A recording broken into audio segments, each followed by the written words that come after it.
इस वीडियो में हम रैंकिंग फैक्टर्स को मज़ीद डिटेल में देखेंगे कि किस किस तरह के रैंकिंग फैक्टर्स हैं। असल में रैंकिंग फैक्टर्स को मुख्तलिफ कैटेगरी में डिवाइड किया जाता है। उन कैटेगरी में एक कैटेगरी है ऑन पेज रैंकिंग फैक्टर्स, या उसको ऑन पेज एसईओ ऑप्टिमाइजेशन भी कह सकते हैं। एक कैटेगरी है ऑफ पेज ऑप्टिमाइजेशन, या उसको ऑफ पेज रैंकिंग फैक्टर्स भी आप कह सकते हैं। ऑन पेज रैंकिंग फैक्टर्स वो फैक्टर्स होते हैं जिसमें आपकी वेबसाइट के ऊपर जो जो आपने इंफॉर्मेशन क्रिएट की है, जो जो इंफॉर्मेशन आप कंट्रोल कर सकते हैं, वो उस पे कुछ भी करने को ऑन पेज फैक्टर्स में कहलाता है। सो फॉर एग्जांपल, आपने वेबसाइट बनाई, आप उसका टाइटल आप लिखेंगे तो वो ऑन पेज फैक्टर है। आप उसका कंटेंट लिखेंगे, आप उस कंटेंट में इमेज डालेंगे, आप उस कंटेंट को ऑप्टिमाइज करेंगे, उसकी लैंग्वेज ठीक करेंगे, उसका लेआउट ठीक करेंगे।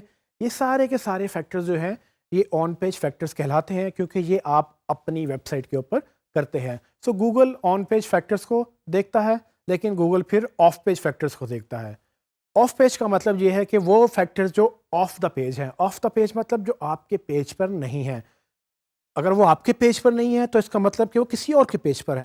सो ऑफ पेज में बेसिकली हम इसको अगर अंडरस्टैंड करें तो ये नॉर्मली लिंक बिल्डिंग भी कहलाती है।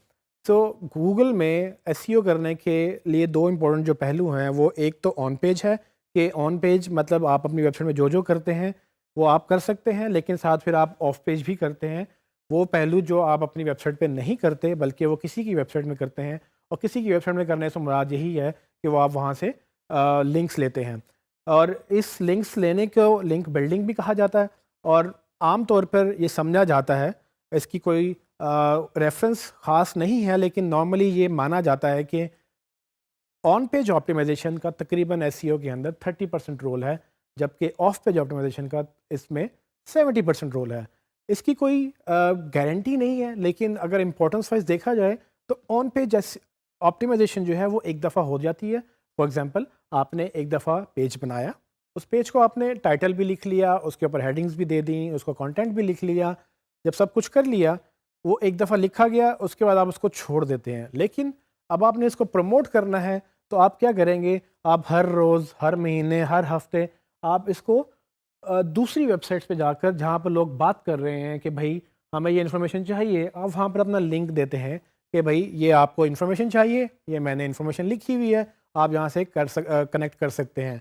तो इसको बोलते हैं लिंक बिल्डिंग या ऑफ पेज ऑप्टिमाइजेशन, जिसमें आप एक्चुअली अपनी कंटेंट को कोशिश करते हैं कि कहीं से लिंक करें, और वो लिंक एथिकल होना चाहिए। उसमें ये है कि अगर कोई इन्फॉर्मेशन मांग रहा है तो आप उसको लिंक दे दें, वो क्लिक करेगा, आपकी वेबसाइट पे आएगा, ट्रैफिक भी आएगी। लेकिन जब गूगल उस वेबसाइट को क्रॉल करेगा तो वो आपकी वेबसाइट पे भी आएगा। जैसे कि हमने बिहेवियर स्टडी किया कि गूगल कैसे वेबसाइट टू वेबसाइट या लिंक टू लिंक क्रॉल करता है इंफॉर्मेशन को। इन दो कैटेगरीज के अलावा एक तीसरी कैटेगरी जो बड़ी तेज़ी से आम हो रही है एसईओ के अंदर, वो टेक्निकल एसईओ के नाम से कहलाई जाती है। टेक्निकल एसईओ में बेसिकली क्या होता है कि टेक्निकल फैक्टर्स जो नॉर्मली आम मार्केटर नहीं कंट्रोल कर सकते, जिसके लिए डेवलपमेंट की ज़रूरत होती है या डेवलपर की ज़रूरत होती है, जिसके लिए सर्वर साइड पे या दूसरी चीज़ें जहाँ टेक्निकल इंफॉर्मेशन इन्वॉल्व हो जाती है, उसको टेक्निकल एसईओ का नाम दिया जाता है।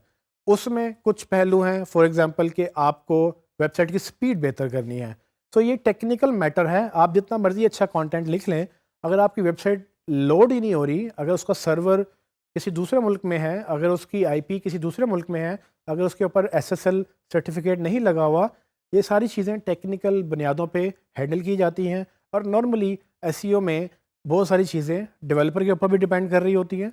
सो उन चीज़ों को नॉर्मली अगर हम कैटेगराइज करें तो वो टेक्निकल एसईओ कहलाती है।